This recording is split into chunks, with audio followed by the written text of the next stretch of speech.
രാഹുൽ മാങ്കൂട്ടത്തിലിന്റെ കാര്യത്തിൽ കോൺഗ്രസ് പുലർത്തിയ ധാർമ്മികത മുകേഷിന്റെയും അയ്യപ്പന്റെ സ്വർണം കട്ട എൻ വാസുവിന്റെയും പത്മകുമാറിന്റെയും വിഷയത്തിൽ CPM കൈക്കൊണ്ടില്ല.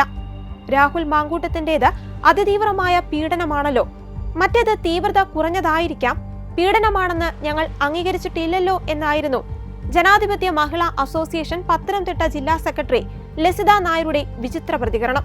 കോഴിക്കോട് മെഡിക്കൽ കോളേജ് ആശുപത്രിയിൽ ICUവിൽ പീഡനത്തിനിരയായ യുവതി നീതിക്ക് വേണ്ടി സമരം നടത്തിയിട്ട് ഇവിടെ എന്താണ് സംഭവിച്ചത്? പീഡിപ്പിച്ചയാളെ സംരക്ഷിച്ചവർ അതിജീവിതയ്ക്കൊപ്പം നിന്നവരെ ശിക്ഷിച്ചു. ഈ ദുഷിച്ച സിസ്റ്റത്തിൽ നിന്നും അയാളെ പുറത്താക്കുവാൻ 2 വർഷം കാത്തിരിക്കേണ്ടി വന്നു.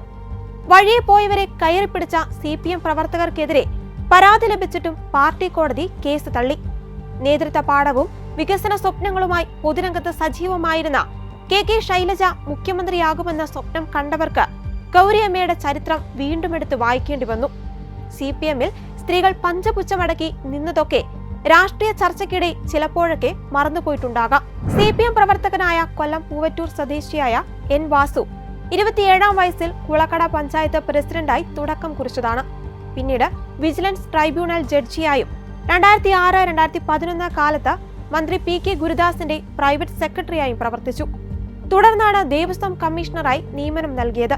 ദേവസ്വം കമ്മീഷണർ സ്ഥാനത്തേക്ക് IAS ഉദ്യോഗസ്ഥരെ നിയമിക്കണമെന്ന ജസ്റ്റിസ് പരിപൂർണൻ കമ്മിറ്റി നിർദ്ദേശം പോലും കാറ്റിൽ പറത്തിയായിരുന്നു വാസുവിന്റെ നിയമനം. അർദ്ധ ജുഡീഷ്യൽ പദവിയുള്ള ആളെന്ന നിലയിലാണ് 2010-ലാണ് ഇടത് സർക്കാർ വാസുവിനെ ദേവസ്വം കമ്മീഷണറായി നിയമിച്ചത്. മുഖ്യമന്ത്രി പിണറായി വിജയൻ പാർട്ടി സെക്രട്ടറി ആയിരുന്നപ്പോഴായിരുന്നു വാസുവിനെ കമ്മീഷണർ തസ്തികയിലേക്ക് പരിഗണിച്ചത്. 2 തവണ ദേവസ്വം കമ്മീഷണറായിരുന്ന വാസു ശക്തമായ പാർട്ടി പിന്തുണയോടെയാണ് 2019-ൽ ദേവസ്വം ബോർഡ് പ്രസിഡന്റ് സ്ഥാനത്തെത്തിയത്. ഈ സ്ഥാനത്ത് നിന്ന് പടിയിറങ്ങി 7 മാസത്തിനുള്ളിൽ ദേവസ്വം ബോർഡ് പ്രസിഡന്റായി വാസു തിരിച്ചെത്തിയത് പാർട്ടി കേന്ദ്രങ്ങളെ പോലും അന്ന് ഞെട്ടിച്ചിരുന്നു.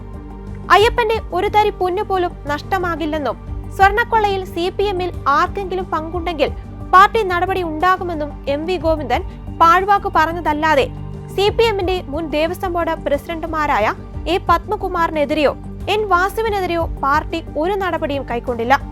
മാങ്കൂട്ടത്തിലിന്റെ വിഷയത്തിൽ തിടുക്കം കൂട്ടിയവർ ഇവർ കുറ്റാരോപിതരല്ലേ, കുറ്റക്കാരാണെന്ന് കോടതി പറയട്ടെ എന്ന നിലപാടാണ് സ്വീകരിച്ചത്. സ്വർണം കട്ടവരെ CPM ഇതുവരെ തള്ളി പറഞ്ഞിട്ടില്ലെന്ന് മാത്രമല്ല, സംരക്ഷിക്കുകയും ചെയ്തു. മുൻ ദേവസ്വം മന്ത്രിക്ക് നേരെ സംശയങ്ങൾ ഉയരുമ്പോൾ എന്താണ് നടന്നതെന്ന് പാർട്ടിയും സർക്കാരും മറുപടി പറയണം.